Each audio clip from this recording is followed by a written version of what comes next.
Eh, Assalamualaikum warahmatullahi wabarakatuh. Waalaikumsalam. Assalamualaikum warahmatullahi wabarakatuh. Terima kasih Arsenal, walaupun udah ngalahin MU ya. Sebenarnya sakit hati nih. Anda menjawab salam ya luluh lah saya. Selamat sore teman-teman. Salam sejahtera untuk kita.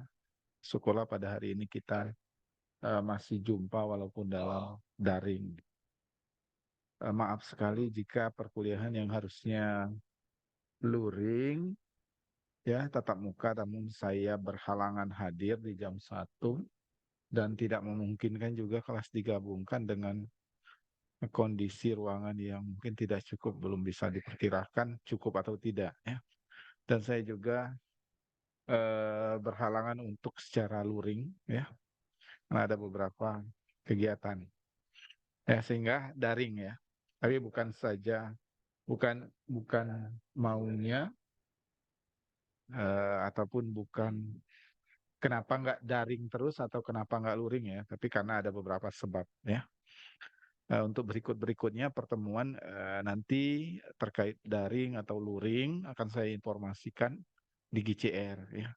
Jadi jika pun daring nanti saya informasikan ya digabung seperti ini dan diharapkan tidak ada kelas yang bertabrakan ya teman-teman. Jadi selama perkuliahan juga mengaktifkan kamera, jika ada yang ditanyakan silakan ditanya ya. Seperti itu. Kita akan lanjutkan materi karena 2 kelas ini saya pengampunya, jadi materinya juga sama ya teman-teman. Pertemuan kita hari ini pertemuan kedua dari MK, Interaksi Manusia dan Komputer. Untuk presensi saya aktifkan ya. Saya share di sini ya presensi perkuliahan di chat ya teman-teman ya. Di kolom chat saya aktifkan presensi.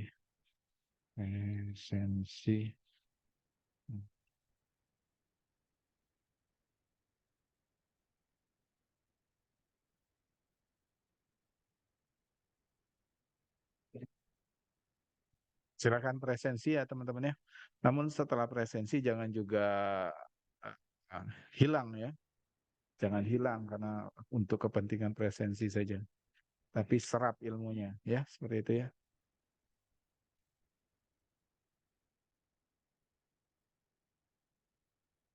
Saya akan share screen, terlihat yang saya share. Ya, terlihat, Pak. Terlihat, Pak. Terlihat ya.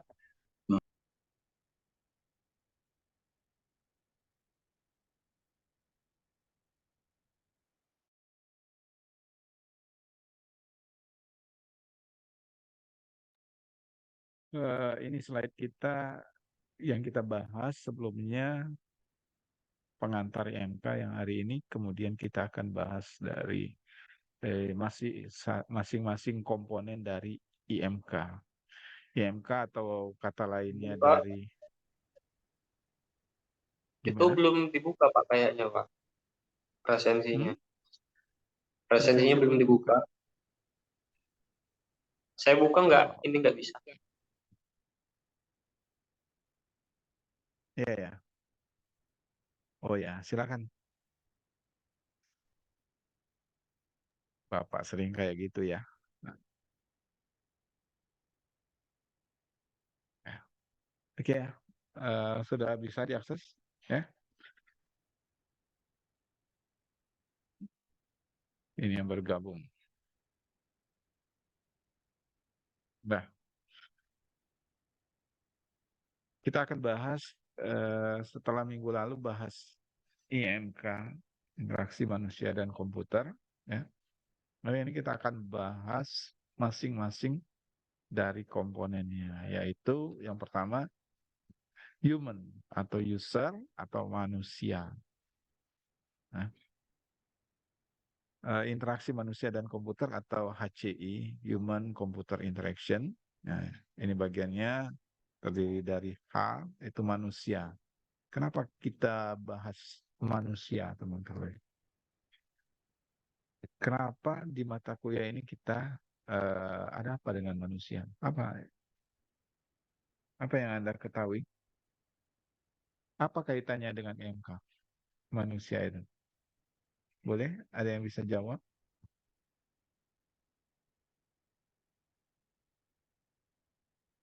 Ya, yang lain pada okem.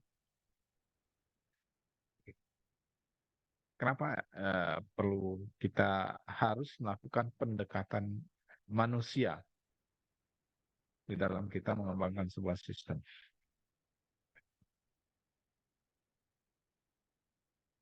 Kenapa nih, Elvi?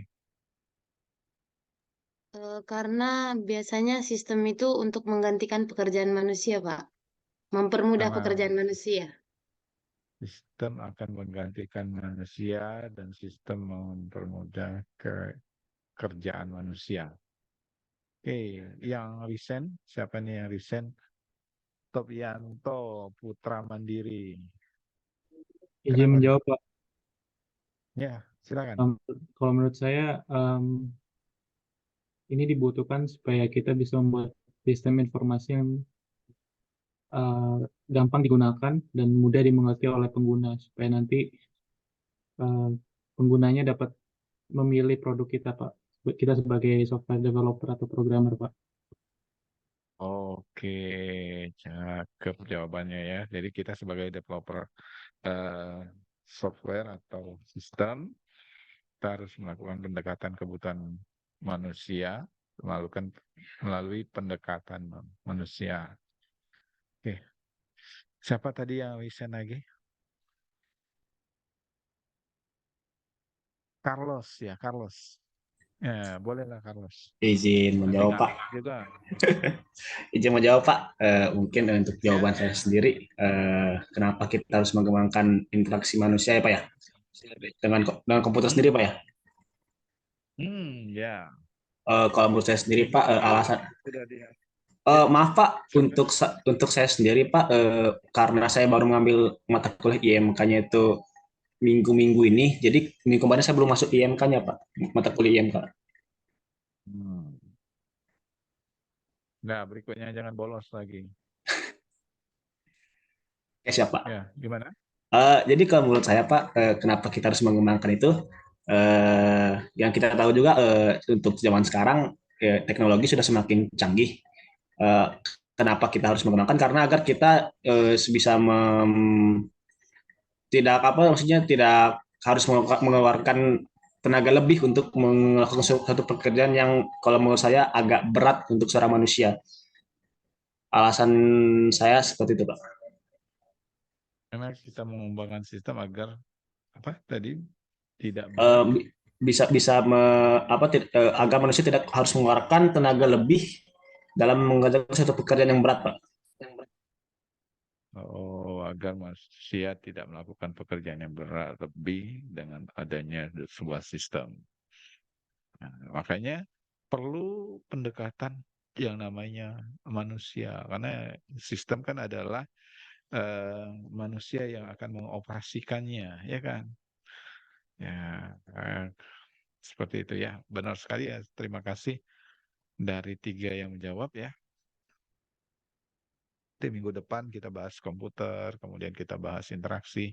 Nah, di pertemuan ini kita nggak bahas pencernaannya, nggak bahas perasaannya, nggak bahas masalah pencernaan dan perkembangbiakan manusia, bukan ya.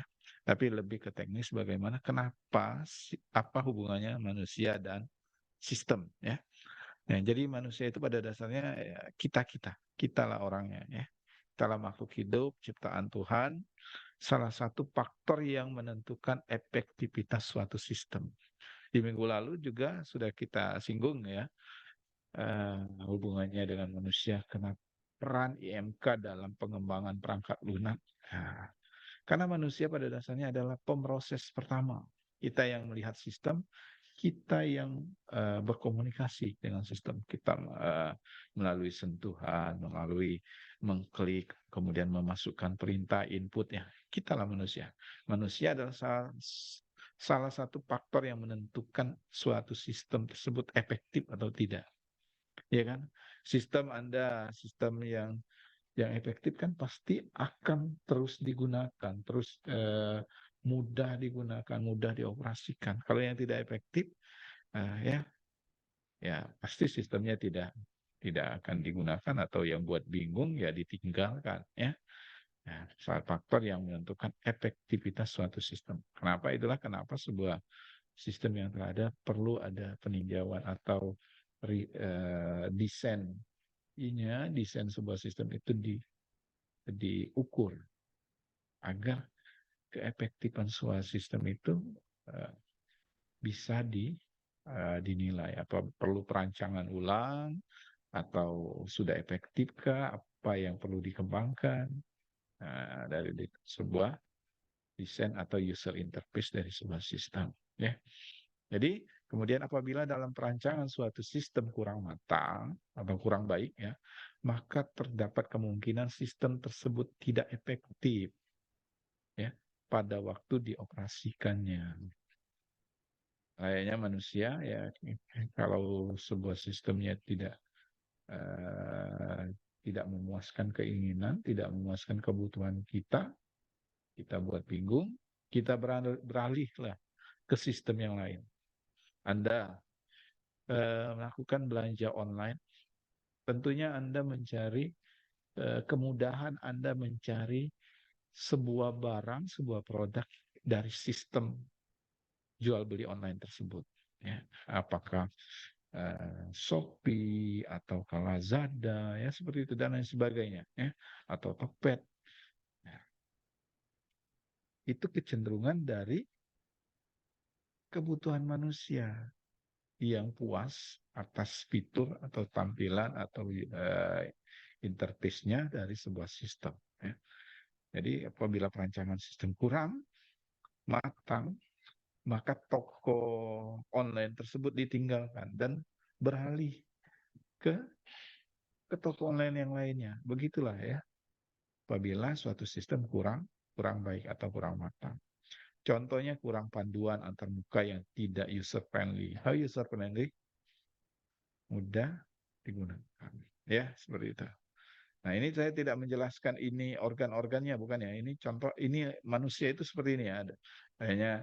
Ada kepala, ada, ya, Anda lah, ya, ada tangan, ada kaki. Nah, dan ini alat-alat apa, ya, perangkat input, perangkat outputnya di manusia, ya. Melihat dari tampilan antarmuka, mendengar apa yang disampaikan dari sebuah sistem. Jika ada suara, merespon, menyentuh. Nah, itu perangkat-perangkat input maupun output dari manusia. Manusia juga yang memproses dari sebuah sistem atau informasi yang disampaikan, ya. Jadi manusia ini adalah pemroses pertama, ya, karena kita sama, kita punya memori, kita punya perangkat input. Input kita apa? Tangan, mata. Perangkat output kita suara, ya, seperti itu, ya. Oke, bisa Pak dipahami, ya?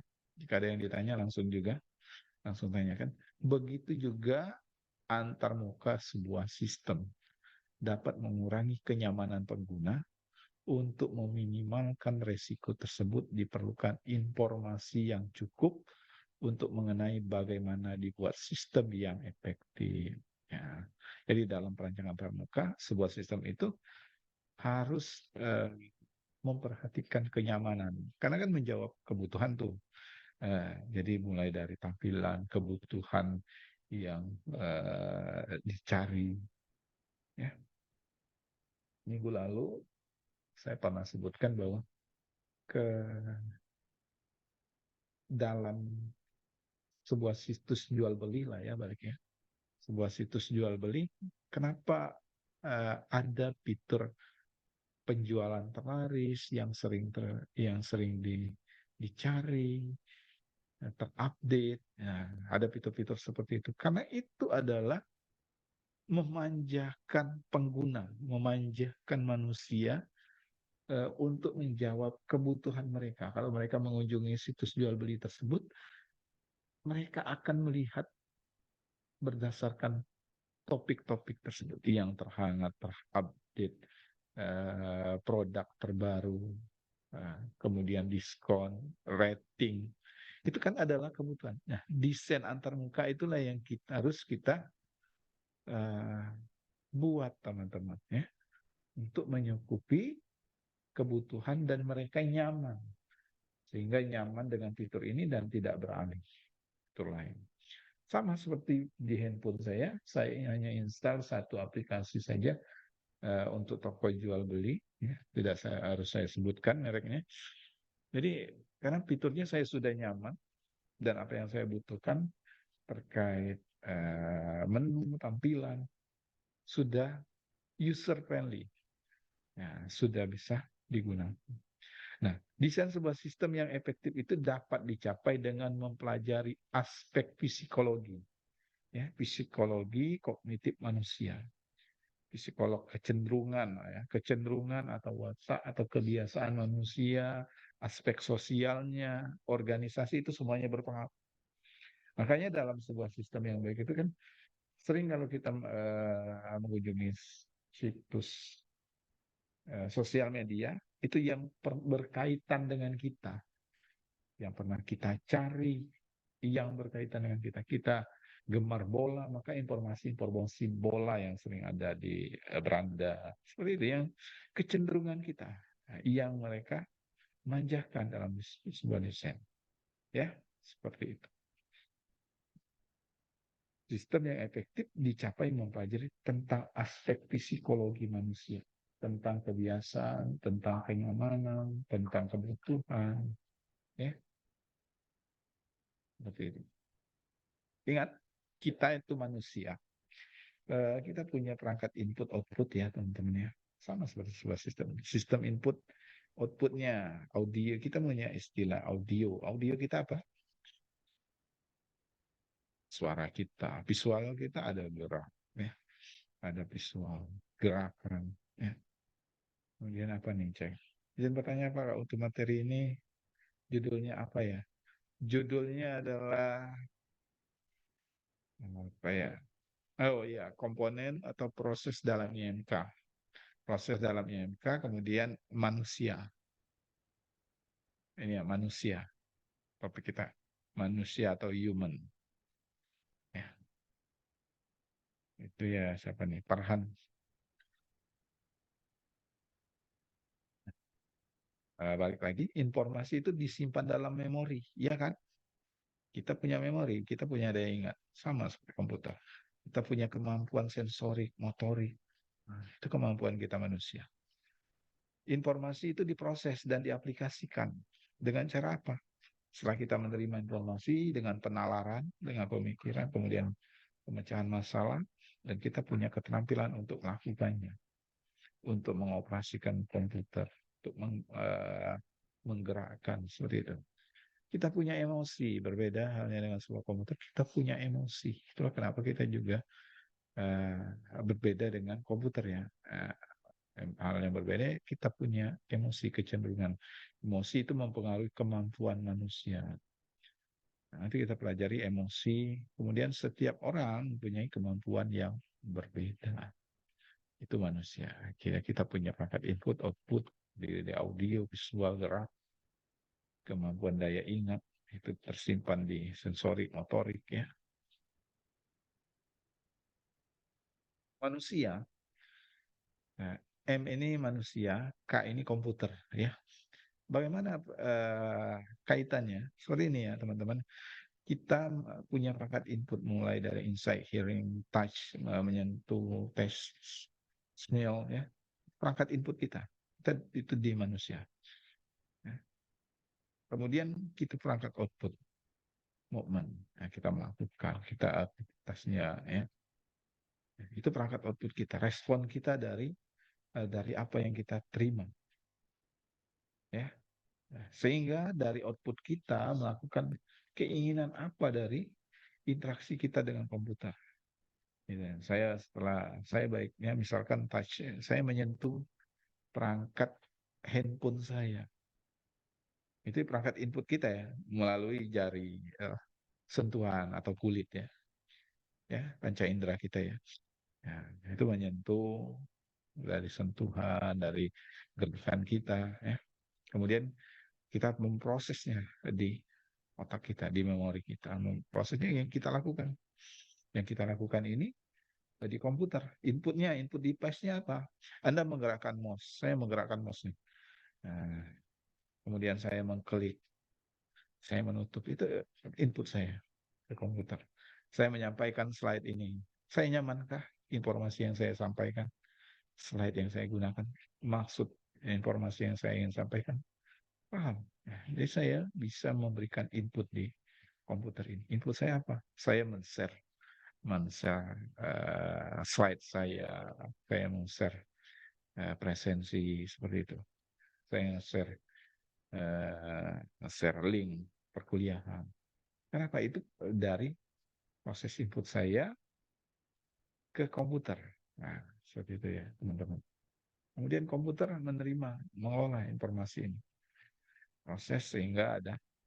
Nah, inilah yang kaitannya kita manusia dalam memproses sebuah informasi. Manusia itu berdasarkan perangkat inputnya, ya, mata, hidung, seperti itu ya, sentuhan, ya. Perangkat output kita gerakan kita sentuhan, kemudian pendengaran yang kita dengar dari sebuah sistem. Sehingga dari pemrosesan kita memberikan inputan ke sebuah sistem. Nah, itulah yang terjadinya interaksi Anda dan komputer. Ya. Balik lagi ke sini, banyak sekali ya yang terlambat ini. Dari input kita, insight, hearing, touch, dan lain sebagainya ini, kita punya memori, kita mengingat. Anda layaknya tahu untuk join ini Anda harus punya akun Zoom. Anda harus mengklik, punya untuk merespon. Kemudian kita memproses. Nah, memproses, Pak, Anda join. Ya, ada yang belum di ACC Pak, Zoom-nya Pak. udah. Saya sembari kuliah saya ACC terus nih. Oke Pak, terima Ya. kasih Pak. Kabar aja kalau udah telat kayak gitu memang. Di send terus. Jangan keluar masuk ya. Ya. Ya, setelah Anda input, diproses, diingatan, Anda memberikan proses, kemudian Anda memberikan respon dari sebuah informasi yang Anda tangkap dari komputer. Nah, ini Anda memberikan respon, Anda main handphone, Anda menyentuh, Anda melihat gambarnya, Anda mendengar suaranya, Anda main handphone tuh. Ya, main handphone, yang buka sosial media. Anda memberikan respon tuh. Anda mengklik menu, mengklik beranda, Anda mengklik membuat status, mengupload foto. Anda menyentuhnya itu ada input Anda. Kemudian Anda proses. Input Anda berupa inputan ke sebuah sistem Anda, input Anda, ke komputer Anda. Kemudian short memory. Nah, pada komputer yang memiliki memori sama. Komputer ini memproses dari inputan kita. Berdasarkan apa yang Anda pilih, menu yang Anda pilih, foto yang Anda pilih. Proses sehingga output device-nya tampil tuh di monitor Anda. Interaksinya di mana? Interaksinya ketika manusia punya memilih menu, memprosesnya apa yang dia inginkan, apa yang dia dapatkan, dia mengklik menu topik itu, masuk ke sebuah sistem, itulah di interaksinya yang terjadi. Namun ketika tidak adanya interaksi, ya, Anda punya proses alat tangkap saja input, kemudian Anda punya memori, Anda tangkap output Anda ada, tapi Anda bingung mengoperasikan sebuah sistem, ya interaksinya tidak berjalan dengan baik namanya. Ya. Ini perangkat input kita ya, mulai dari penglihatan. Saya rasa penglihatan Anda baik-baik semua ya, teman-teman ya. Inilah yang ada di apa nih? Di mata kita. di penglihatan kita. Bagaimana visualisasi mata kita ketika kita melihat dengan jelas sebuah tampilan sistem gambaran, itu perangkat input kita, penglihatan. Sistem manusia itu visualisasinya, manusia secara normal digunakan untuk menghasilkan persepsi ini menghasilkan informasi yang Anda dapat dari sebuah sistem ini ya, tentang gerakan, ukuran, bentuk, posisi relatif dan tekstur ataupun tampilan, pencahayaan, pewarnaan dari sistem Anda. Dari visualisasi kita, dari kita melihat, kita bisa membayangkan bentuk, bisa membayangkan jaraknya, ukurannya, warnanya, teksturnya. Ya, nah, itu manusia. Ini perangkat visualisasi atau perangkat input. Harusnya ini tidak ada tulisannya. Dari visualisasi ini, pada manusia, pada dunia nyata, sistem visualisasi manusia digunakan untuk melihat bentuk 3 dimensi, sedangkan pada sistem komputer menggunakan layar komputer 2 dimensi. Sistem visual manusia dipaksa untuk dapat mengerti objek 2 dimensi dan dimanipulasi menjadi 3 dimensi. Ini berapa dimensi, teman-teman? 2, Pak. Wow. Kalau ini?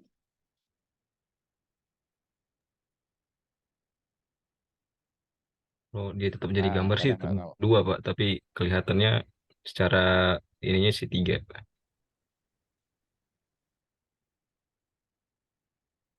objek yang dimanipulasi menjadi terlihat seperti 3. Kenapa terlihat jadi 3? Karena ini visualisasi kita melihatkan seolah-olah gambar ini 3 dimensi, ya kan? Karena ada bayangan, kemudian ada pencahayaan. Seperti itu juga yang kita tangkap, teman-teman. Yang Anda tangkap dari sebuah tampilan sebuah sistem perangkat lunak, ya. Ini yang divisualisasikan oleh manusia dalam memproses informasi. Ini informasi apel nih, informasi apel.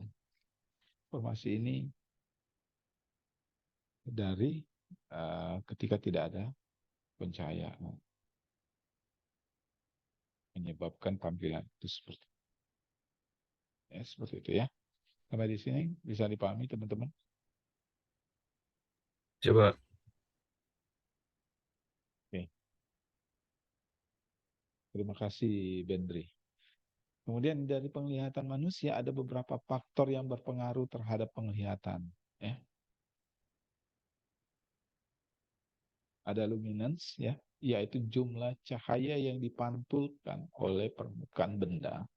Sehingga semakin besar luminance ini dari suatu objek, detail objek yang dapat dilihat mata akan semakin bertambah. Nah, itu ya, luminance ada pencahayaan nih, misalkan di pencahayaan di jalan ya, atau ada penerangan nih. Nah, luminance penglihatan mata kita itu dari adanya pantulan cahaya atau ada bayangan di sana, ada. Jadi diameter pupil kita yang semakin mengecil akan meningkatkan kedalaman fokusnya melihat suatu objek tersebut. Semakin besar luminance sebuah objek akan menyebabkan mata bertambah sensitif terhadap jumlah cahaya yang dipantulkan. Jadi ini faktor yang mempengaruhi penglihatan. Kemudian kita juga melihat kontrasnya. Kontras. Ya. Jadi kita mendesain sebuah sistem, kita memperhatikan dari sisi manusianya terkait dari penglihatan, pencahayaannya seperti itu ya. Kontrasnya, hubungan antara cahaya yang dikeluarkan sebuah objek dan latar belakang sebuah objek tersebut atau selisih antara luminance ataupun pantulan cahayanya objek dan latar belakang dibandingkan dengan luminance latar belakang. Seperti layaknya sebuah bola berwarna merah ini.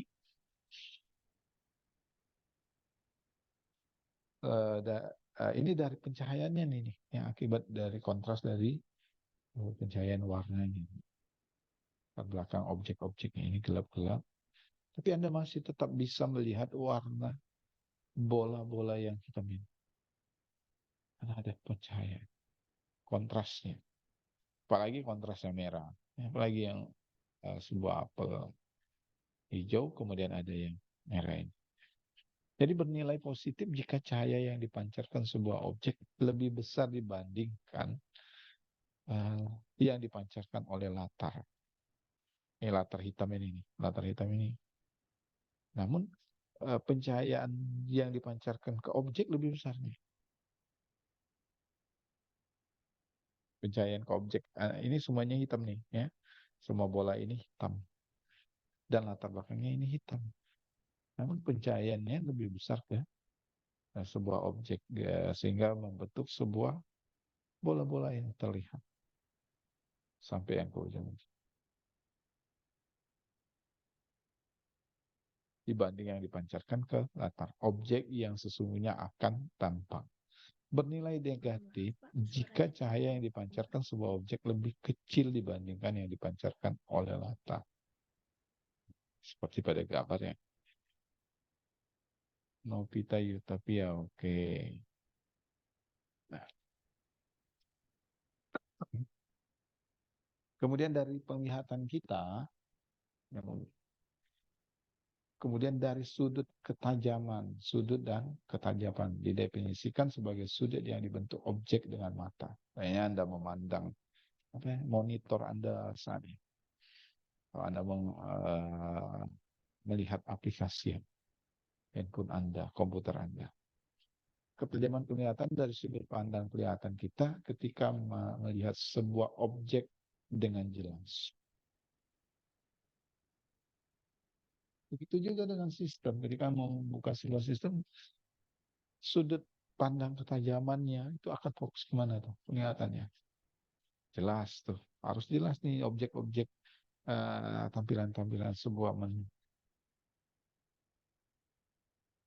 Dan medan penglihatan ini didefinisikan sebagai sudut yang dibentuk ketika mata bergerak ke kiri terjauh dan ke kanan terjauh. Medan penglihatan merupakan faktor yang sangat penting untuk menentukan ukuran layar tampilan dan tata letak tampilan dan piranti pengontrol yang akan digunakan. Ya, seperti itu ya.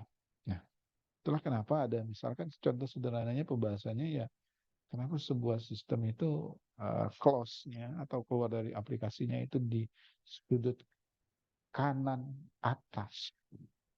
Penempatan posisinya itu dan pemilihan menu itu di pemilihan di pojok kiri. Misalkan sebuah sistem ya ada di sini nih. Ini sebuah sistem ini ada pilih human, edge, penglihatan, hearing, proses, emosi ya. Jadi ini adalah medan-medan penglihatan atau apa ya yang menjadi fokus Anda melihat kemana. Mulai dari jangkauan kawan terdekat, jangkauan terjauh seperti itu ya. Arah kanan yang sering dilihat. Kemudian ketika saya memilih apa ya, kalau Anda lihat di sini di bawah paling pojok kiri, saya memilih apa yang ingin saya pandai. Nah, saya memilih menu ini ada di bawah apa yang saya butuhkan. Kemudian jelas nih apa ketika memilih next nggak mungkin saya ke pojok sini. Berarti tentunya ke berikutnya. Mana nih mau saya? Itu ya. Medan penglihatan. Kemudian yang mempengaruhi kita memvisualisasikan sebuah penglihatan, yaitu tidak pas dari warna, teman-teman. Ya kan? Nah, warna itu merupakan sensasi. Kenapa sensasi? Karena itu memanjakan kita untuk melihat. Kenyamanan kita itu terlihat juga dari kontrasnya tadi ya, dari kontrasnya, dari warna yang ditampilkan, apa informasi. Bahkan warna-warna ini juga punya pesan, punya sifat, ya, ya kan? Seperti itu juga. Itulah kenapa lampu merah di jalan warnanya merah, punya sifat. Merah itu ya hati-hati, peringatan. Kemudian ketika sistem punya peringatan, dia akan ada tanda warna merah atau tanda seru, kemudian ada berwarna merah. Peringatan. Karena sifatnya peringatan. Ya. Jadi banyak ya sifat-sifat warnanya. Warna ini merupakan sensasi yang diperoleh oleh mata. Bahkan keindahan sebuah gambar, keindahan sebuah desain itu ya kita dimanjakan oleh perpaduan warna yang ya seperti itu. Panjang gelombang cahaya tampak sekitar antara 400 sampai 700 mm. Dan seorang memiliki penglihatan normal mampu membedakan 128 warna. Ya, mudah-mudahan di sini semua penglihatannya sehat ya. Itulah kenapa kalau Anda sering tes di kesehatan, tes buta warna, atau di prodi lain, mata kuliah kita yang tidak di prodi kita tidak menjadi prasyarat ya. Nah, ada prodi yang mensyaratkan tes bebas buta warna agar mampu membedakan ketepatan dalam pemilihan warna antar muka yang menarik seperti itu.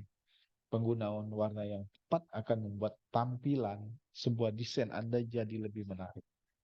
Layaknya Anda mau menggambar ya, menggambar lukisan, perpaduan yang menarik lah. Walaupun itu sebuah desain, sebuah gambar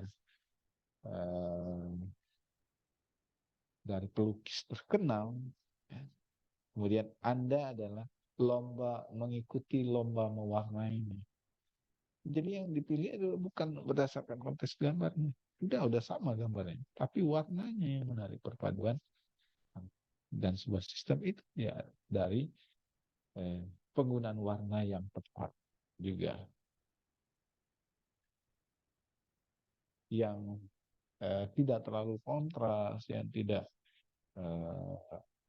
terlalu berlawanan. Sama seperti Anda desain sebuah baju, Anda tampil di acara resepsi pernikahan atau kondangan, gitu.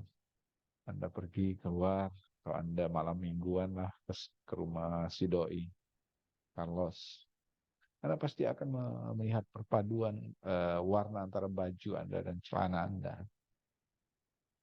ya kan? Bahkan Anda bisa memadukan warna baju Anda dengan kulit Anda. Kadang seperti itu, ya kan? Akhir tidak insya-Allah. Pewarnaan yang tepat akan membuat tampilan antar muka itu jadi menarik. Tidak ada sejauh ini ya, belum ada situs jual beli ya yang warnanya gelap, abu-abu, yang warna abu-abu gelap, kemudian warnanya seperti warna berkabung ya. Sungguh tidak menarik, alamat pasti itu sudah ditinggalkan. Bahkan warnanya ya warna yang yang cerah, ya, yang menarik, yang yang bergairah seperti itu. Itu sebuah desain, itu harus tepat pemilihan warna. Ya. Contohnya misalkan Shopee identik dengan warna, bahkan warna itu bisa menjadi ciri khas dari sebuah sistem. Shopee warna orange, cerah kah? Ya, gitu. Ya, jadi perpaduan dari warna. Nah, warna itu dari penglihatan kita, warna itu aspek psikologi dari manusia melihat warna. Hindari penggunaan warna tajam secara simultan, secara terus-menerus warna tajam. Ada perpaduan warna tajam dengan warna tajam. Misalkan warna Ya, yang kemudian biru dan merah tidak dapat dilihat secara serempak. Ya, jadi jika Anda padukan warna ini ya warna ini ya pasti sangat mengganggu, walaupun mengganggunya tidak bentuk fisik ya, tapi mengganggu kenyamanan penglihatan perpaduan warna. Kemudian hindari warna biru murni untuk teks. Biru murni teks. Garis tipis dan bentuk yang sangat kecil. Mata kita akan dapat melihat objeknya yang terkecil atau terperinci atau kecil, tajam serta bergelombang pendek. Seperti itu. Jadi warna-warna yang kira mengganggu ya itu ya, seperti garis ini ya. Itu memberikan sebuah kesan. Garis kecil kemudian warna itu memberikan sebuah kesan. Ya. Kemudian hindari warna merah dan hijau untuk tampilan yang berskala besar.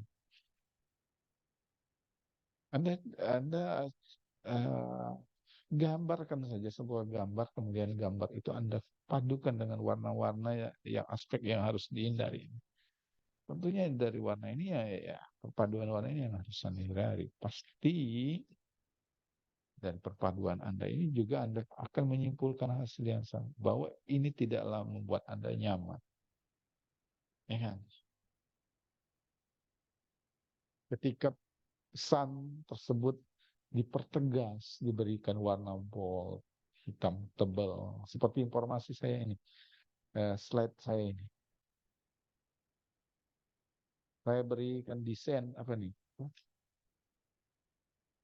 Fill atau tanda-tanda, simbol-simbol ini, agar ini komponen warna, kemudian dari komponen-komponen warna ini beberapa poin-poin lagi yang diuraikan. Jika sama apa simbolnya ini dengan yang ini ya, dengan ini, Anda tidak akan bisa membedakan informasi. Iya kan? Seperti itu juga. Ya. Kemudian dari warna. Ya. Kemudian aspek persepsi. Ya, dari aspek psikologi, dari psikologi atau dari psikolog manusia itu. Kemudian aspek persepsi, jadi layar tampilan itu dapat diterima atau tidak oleh pengguna sangat bergantung warna yang digunakan. Warna dapat meningkatkan interaksi hanya jika implementasinya mengikuti prinsip dasar dari penglihatan manusia, penglihatan warna oleh manusia. Jadi tidak semua warna itu mudah dibaca. Ya kan? Secara umum latar belakangnya warna gelap akan memberikan tampilan yang lebih baik. Ya. Informasi lebih jelas dibandingkan warna cerah. Nah, saya beri warna latar belakang yang abu-abu ini, saya beri warna merah atau warna hijau, warna biru. Informasi teks-teks yang saya ingin sampaikan ini ya tidak terlihat. Nah, jadi seperti itu juga ya dari persepsi, dari psikologis manusia, aspek kognitif. Ya, aspek kognitif ini bertujuan untuk menarik perhatian, pengelompokan dari informasi yang ingin kita sampaikan, sehingga tidak perlu menggunakan warna yang berlebihan. Nah, misalkan di sini kan ada warna apa saja? Abu-abu, kemudian ada warna hitam ya, dan ini abu-abu muda dan abu-abu yang agak lebih jelas, ya kan? Ketika saya padukan dengan warna merah, warna hijau, jadi aspek kognitifnya atau daya tariknya itu ya tidaklah menarik, karena perpaduan warna yang sangat banyak juga udah berlebihan. Suatu yang berlebihan ya juga tidak elok ya. Seperti itu juga perpaduan warna, karena ada pesan yang ingin kita sampaikan. Itu dari aspek-aspek ya. Paham sejauh ini ya, dari aspek penglihatan ya, dari warna, dari yang pertama dari jumlah pencahayaan, luminance-nya, kemudian dari kontrasnya, dari sudut pandang ketajamannya, kemudian medan penglihatan. Jadi kita melihat dari luasnya layar Anda, dari sudut kiri, kanan, bawah, atasnya, ya. Kemudian dari warna. Itu aspek visualisasi kita ketika melihat sebuah objek atau informasi.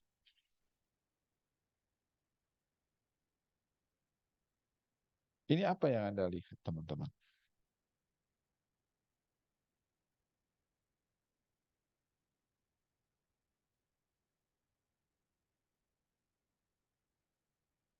Timeless, Tangga, Pak. apa ini? Tangga. Apa? Tangga.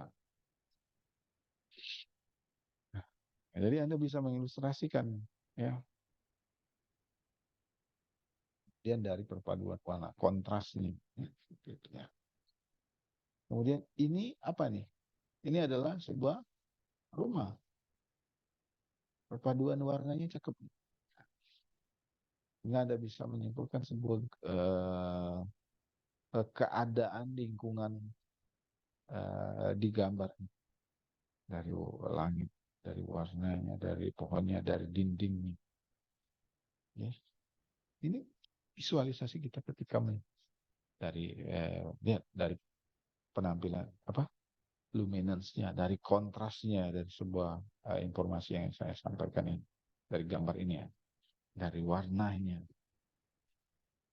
Kalau Anda lihat ini di sini sudut ini dan sudut ini dari rumah ini berbeda nih pencahayaan. Jadi cahayanya dari sini, kemudian dari gentengnya.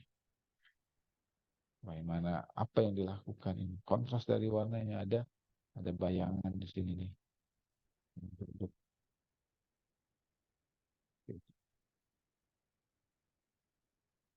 Dan dari layar ilusi kita, dari sebuah gambar, kita melihat ini dari arah kiri dan dari arah ke kiri dan ke arah kanan. Ini membuat mata kita melihat seluas dari layar kita, kiri kanan.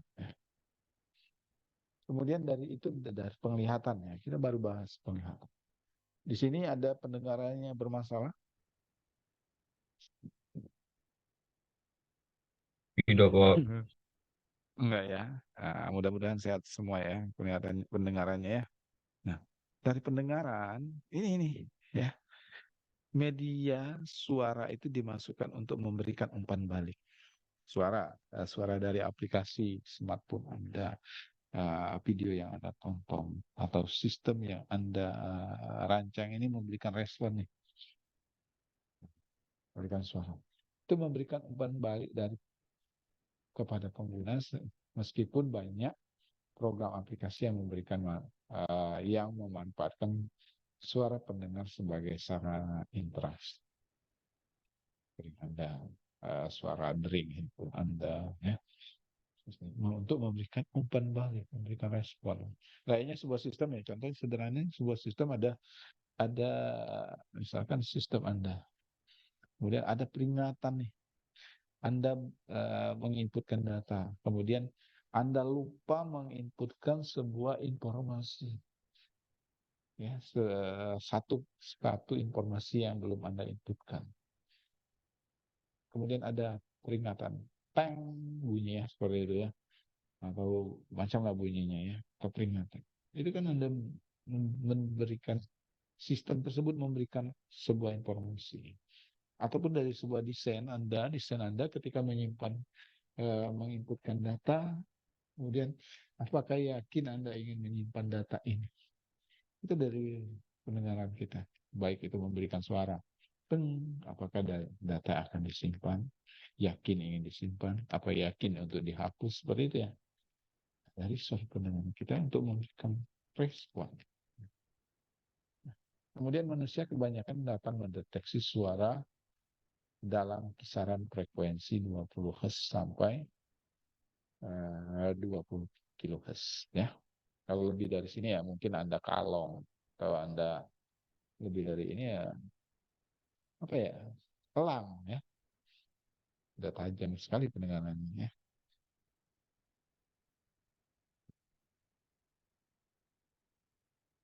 Kalau Anda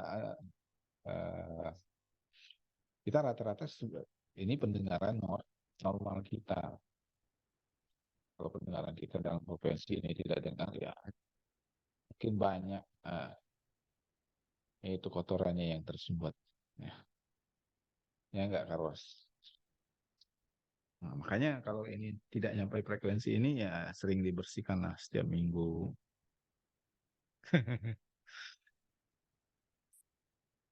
Jangan sampai teman Anda sebelah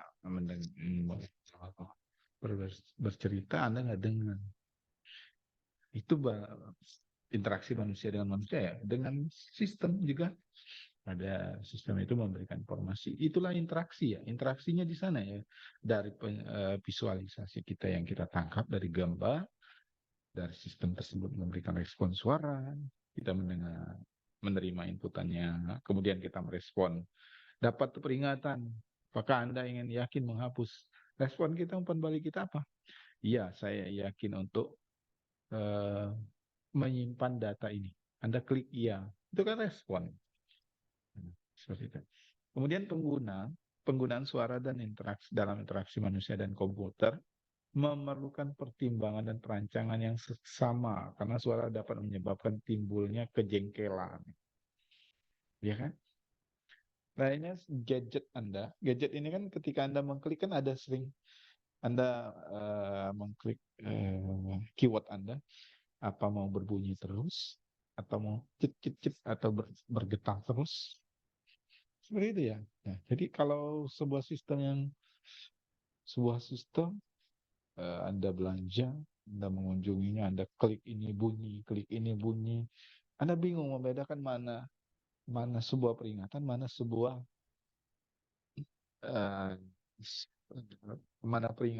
sebuah instruksi yang baik. Ya, seperti itu, ya. Jadi kita harus mempertimbangkan kapan misalkan data berhasil terkirim, ada apa? Nada yang berbunyi yang berbeda. Peringatan, nada yang peringatan yang keras. Seperti itu, ya. Itu adalah interaksi, teman-teman. Jadi kita itu jika Anda merancang sebuah sistem, Anda memperhatikan poin-poin ini. Ya. Tidak semua Anda klik menu ini, Anda Anda bisa masukkan bunyi. Itu bagus, makin banyak bunyi, makin bagus. Enggak. Ya. Itu menyebabkan, ya lama-lama, kenapa ini sistem ini bunyi terus? Ya kan? Seperti itu. Ini pendengaran. Nah, ini kuping kita nih, telinga kita. Jadi penggunaan suara dalam interaksi atau penggunaan suara dari sistem Anda, aplikasi Anda dalam EMK, ya, dalam sebuah sistem memerlukan pertimbangan dan perancangan yang sama, ya. Karena suara dapat menyebabkan kejengkelan dan pembingungan. Kita itu menerima informasi itu, kadang kita bisa menerjemahkan mana informasi peringatan dan mana sebuah informasi tanda sukses, tanda berhasil Anda memproses data, atau bahkan dari peringatan-peringatan suaranya keras, dari volume, dari tekanan suaranya, kita bisa tahu informasi itu. Dari perangkat elektronik Anda sering bunyi 3 kali atau sering 4 kali, itu ada artinya semua. Jadi jangan sampai juga memberikan inputan masukan agar sebuah desain saya yang baik, saya tampilkan ini. Tidak juga seperti itu, ya. Boleh ketika misalkan jadi tidak terus-menerus menampilkan suara. Ketika Anda berhasil belanja, memasukkan ke ranjang, kemudian Anda melakukan pembayaran, kemudian keluar hasil pembayaran berhasil, ting, nah itu berhasil misalkan, ya. Layaknya Anda main game. Game juga seperti itu. Pemilihan suara juga ya yang tidak pada pemilihan warna yang tepat ya. Itu kesalahan dalam IMK atau interaksi manusia dan komputer. Kemudian perangkat manusia yang berikutnya yang harus kita perhatikan yaitu sentuhan. Ya. Sentuhan ini bukan Anda menyentuh seseorang ya, Carlos ya. Nah, sentuhan ini adalah sebagai sarana interaksi Anda dengan sebuah hal. Atau sentuhan ini diartikan sebagai sarana interaksi bagi manusia tunanetra atau yang tidak bisa melihat ya. Nah, selain dengan suara, mereka juga akan menyentuh sebuah perangkat ya, seperti itu. Kayaknya saya memegang mouse ini. Ya, yang melihat pun tahu ini permukaannya kasar, mana yang halus seperti itu ya. Jadi sensitivitas sentuhan itu dikaitkan dengan aspek ergonomis dalam sebuah sistem, menarik atau tidak. Layaknya Anda membeli apa ya, casing handphone Anda, ya. Ada yang casingnya di belakangnya agak kasar. Jadi itu adalah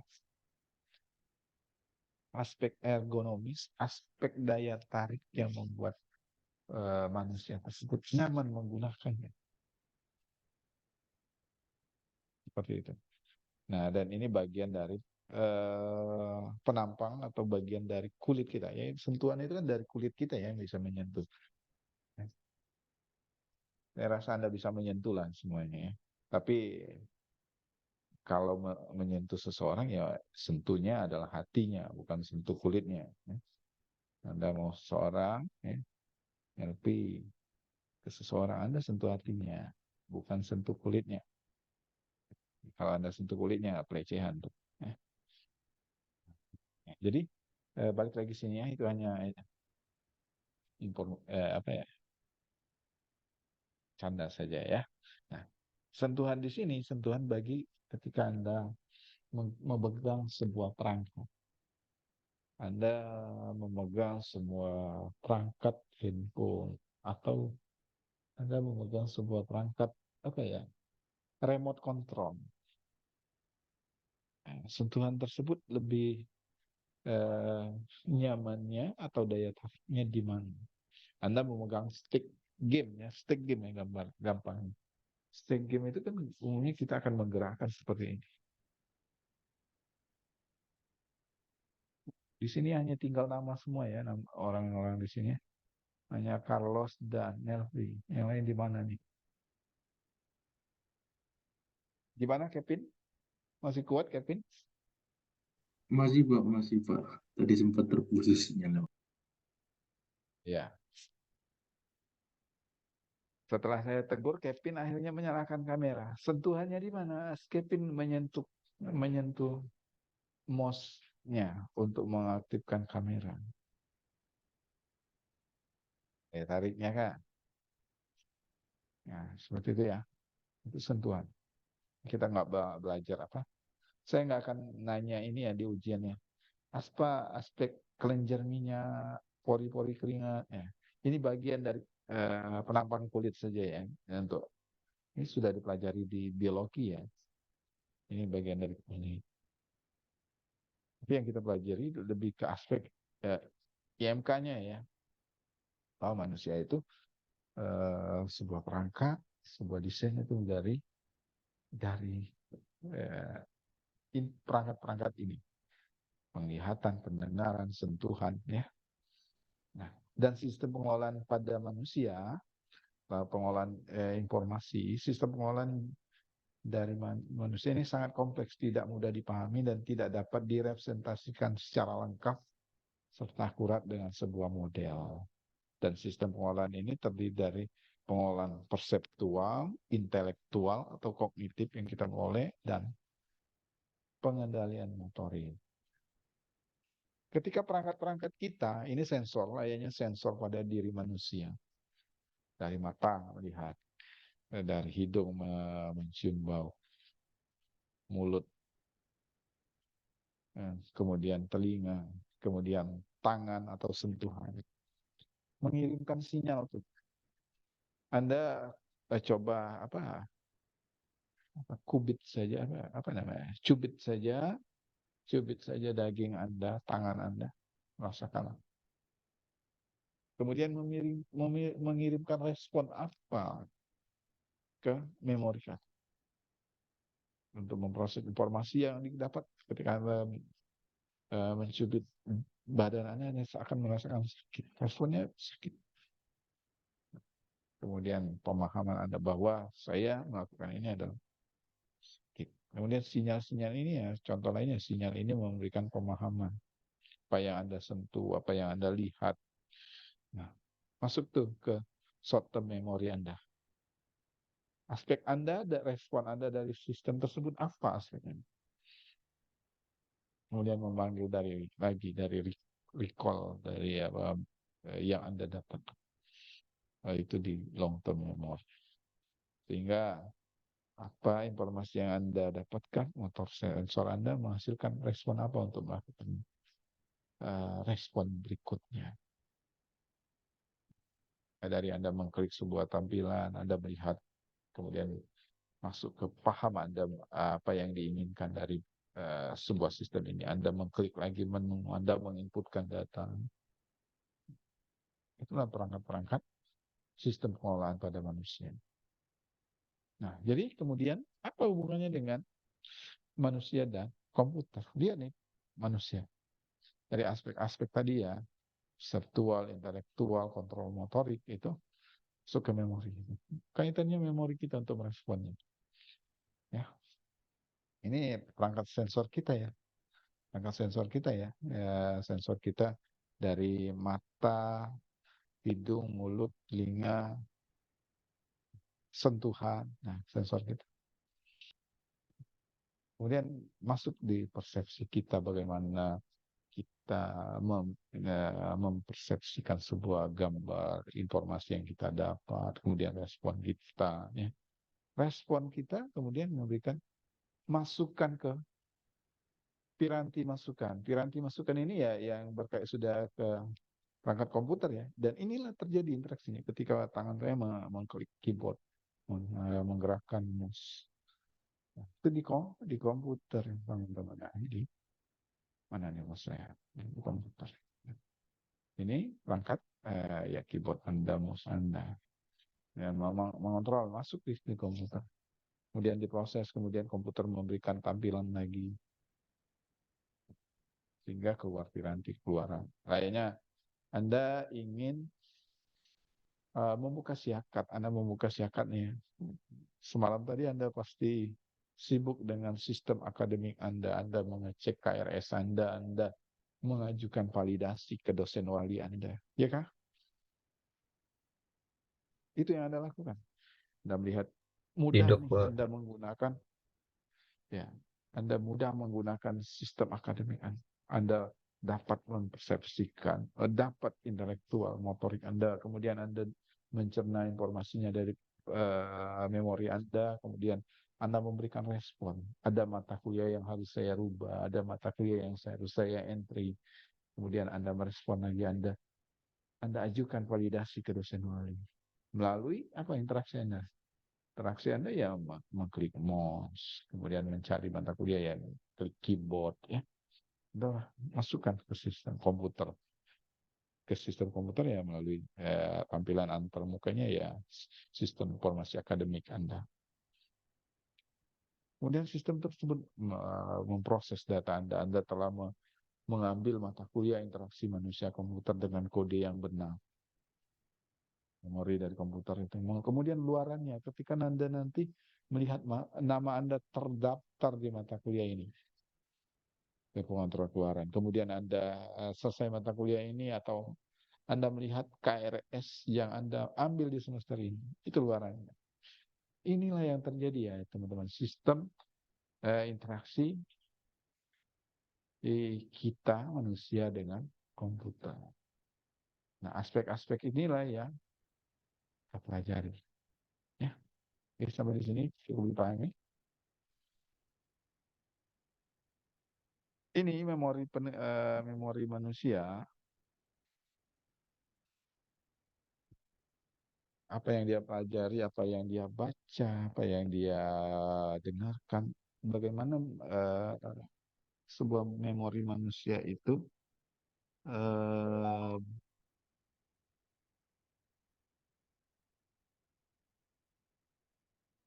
menerima sebuah informasi itu yang dia tangkap, ya. Dari diskusi grup, dari partisipasi yang dia lakukan, dari touch after dan lain sebagainya, ya. Itu yang beberapa memori dari manusia, persentase daya ingat dari manusia. Nah, manusia, ada yang di sini tidak pernah marah.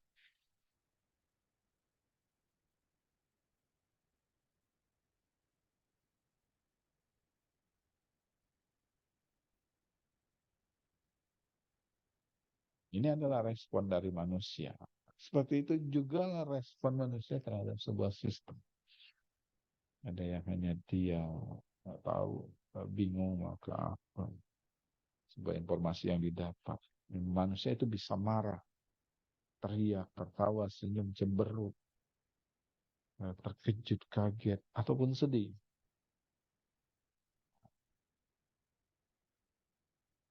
Kalau sudah tidak bisa memberikan respon, beberapa respon ini, ya udah harus dikontrol itu.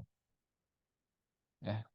Nah, jadi begitu juga kita, sebuah sistem. Kita juga harus mengetahui dari sudut sisi manusia, rasa sikap manusia terhadap sebuah sistem. Cemberutkah informasinya, sedih. Sikap negatif pengguna dapat mempengaruhi unjuk kerja penggunaan serta mempengaruhi kemampuan untuk mempelajari sistem komputer. Sikap negatifnya yang diaktifkan. Sikap ini juga dapat mereduksi kemampuan memori jangka pendek hingga proses belajarnya menjadi lemah. Jika mengunjungi sebuah sistem, Anda larutlah dalam emosi, tampilannya sudah tidak menarik. Anda pernah mengunjungi sebuah sistem yang Anda tidak bisa mengoperasikan sebuah sistem tersebut? Iya kan? Nah, saya juga pernah sebuah interaksi yang tidak familiar untuk digunakan, bingung, IMK-nya tidak baik, ya, seperti itu. Jadi penggunaannya mempengaruhi kita bagaimana mempelajari ini sistem ini. Tanya ke teman ini, tanya ke teman ini.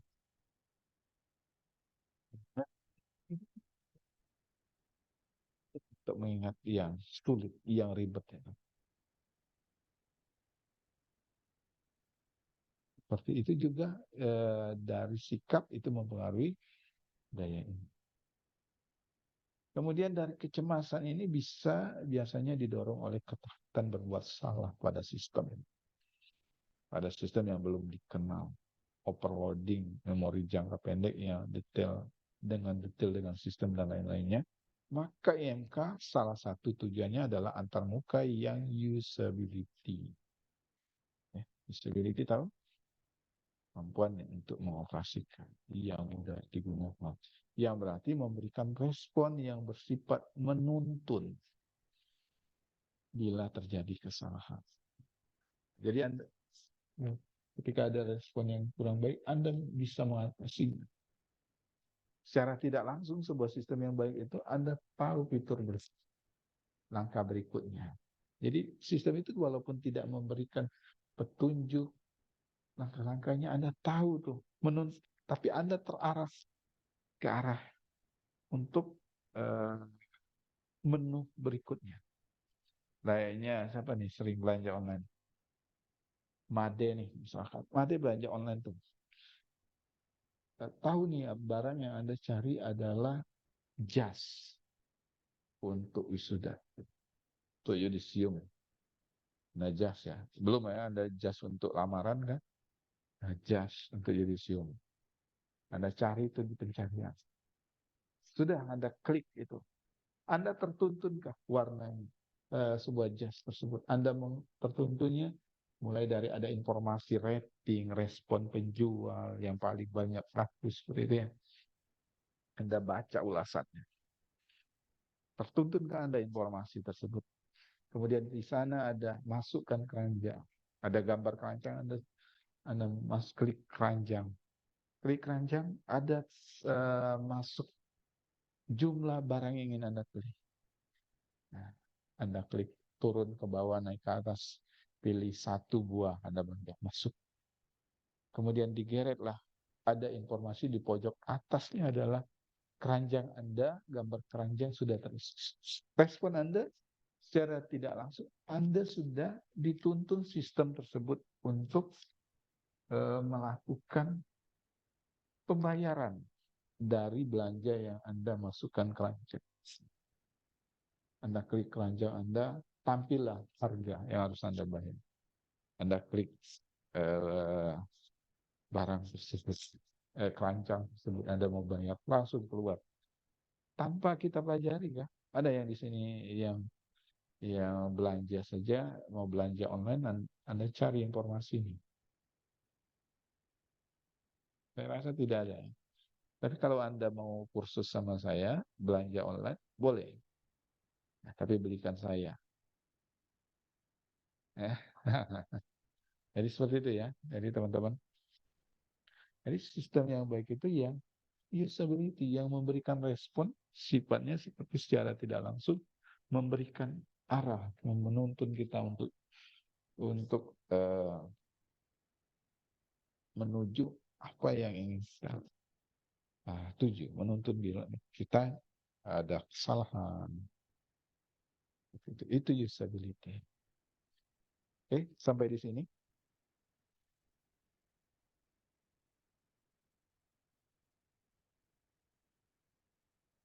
Izin, maaf mengganggu Pak, jelas penjelasan materinya.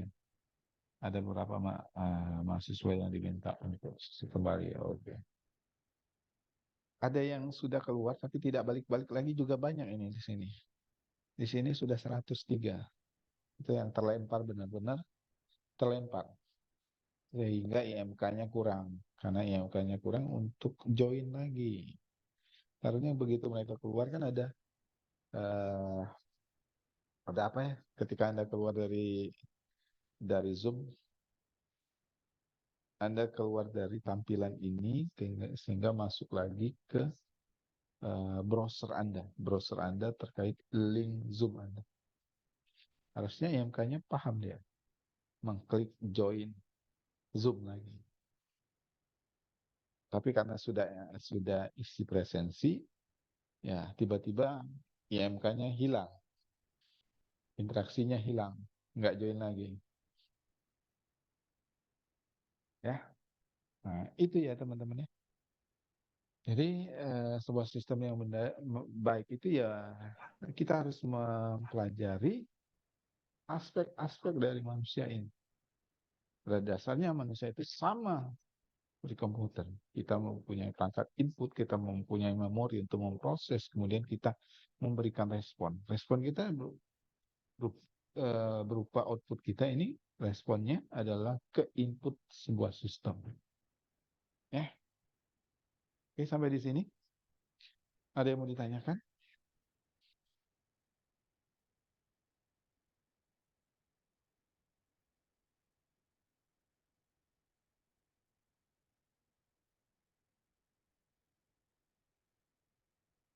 Bisa ya? Bisa dipahami? Ya. Nah, nanti saya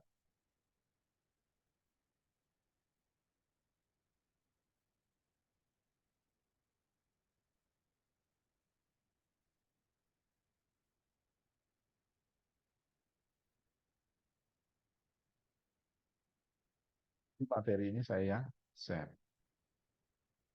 Oke. Oke ya teman-teman ya. Itulah kita kenapa pentingnya IMK ini bukan terlihatnya sederhana. Mata kuliah ini terlihatnya sederhana, interaksi manusia dan komputer. Kita mempelajari manusia, kita mempelajari komputer gitu. Tapi sebuah sistem yang tidak baik tidak akan bisa digunakan, tidaklah efektif digunakan jika tidak mempelajari aspek-aspek IMKN. Ya, sistemnya tidak akan sudah dipastikan sistemnya tidak akan digunakan. Dan peran kita lah sebagai informatika untuk mempertimbangkan aspek-aspek ini di dalam merancang sebuah sistem. Ya, karena kalau sistemnya udah jadi, kita tidak mempertimbangkan aspek-aspek IMK-nya, ya, Anda akan merubahnya dan itu memerlukan waktu biaya yang lebih mahal. Layaknya sama seperti pembangun ulang. Sebelum Anda merancang sebuah sistem jadi, Anda harus membuat desain, kemudian Anda mengukur keefektivitasnya, ya, user experience dari sebuah desain Anda, baru Anda implementasikan dengan sebuah program. Itu ya. Oke. Gimana, Dian Adik? Bisa dipahami?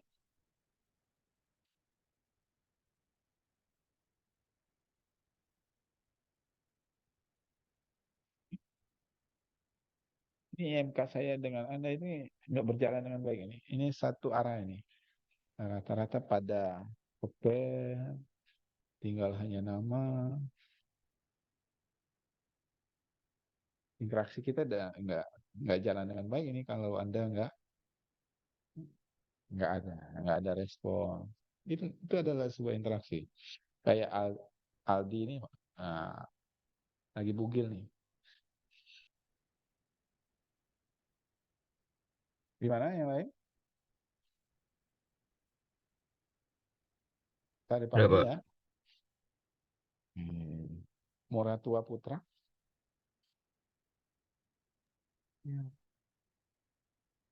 Gimana? Anda angguk-angguk saja kayak unyil loh. Saya lihat Anda ini. Apa Anda minum obat atau Anda mabuk cutting dance, gitu loh. Tapi respon Anda angguk-angguk itu berarti Anda dengar. Itu IMK loh. Kita berinteraksi loh ini melalui perangkat sebuah sistem ini. Ya. Oke, kalau tidak ada kita cukupkan ya teman-teman ya. Saya senang Anda juga bisa merespon walaupun angguk-angguk.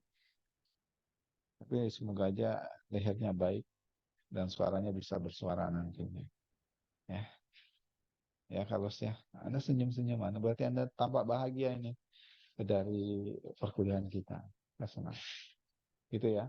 Demikian untuk kuliah kita hari ini, teman-teman semua. Ini dari aspek manusia. Kita akhiri. Assalamualaikum warahmatullahi wabarakatuh. Dan selamat sore.